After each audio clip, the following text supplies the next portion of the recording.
So what's up, nandito tayo sa Kuya A Kambingan. Titikman natin mga putahe nila. Para lang to sa PETA, kaya tara na.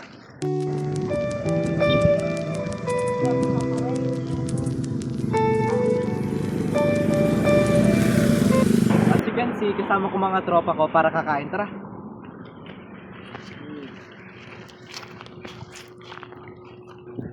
Ano naman po to? Ila yung baboy sir. Magkano po? 50 pesos po. Ano naman po din to? Adobong baboy po. Magkano po? 50 pesos po. Ito po. Pritong isda po. Magkano po? 45 po. Ito po. Pakbet sir, 40 pesos po. Ito po. Tinapa sir, 25 pesos po. Ito po.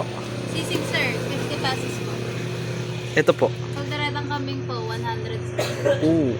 Ito po. Kapaitan po, 100 din po.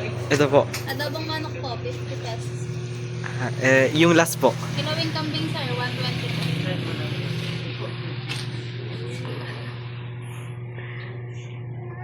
So, ano po yung best seller nyo po na una? Papaitan sir. Isang order nga po. Ano po yung best seller nyo po isang pagkain?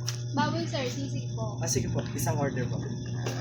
So, ayun na nga, nakaserve na yung kanin at dalawang special na po tayo na pagkain.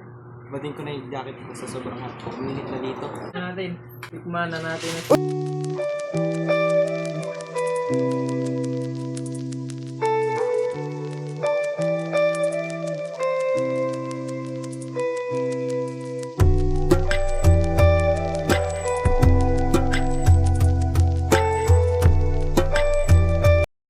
So, ano naman po yung mga pinagdaan niyo po sa food restaurant na po? Siyempre po sa una hindi po kilala. Hanggang sa pinost po namin, saka lang po din napilik ng mga tao. So, ano naman po yung kalamahan niyo po sa ibang food restaurant? Siguro po wala kasi parang pare-pareho lang naman po. Kakatapos lang namin kumain, sulit dito, sulit din yung food review. Sayonara.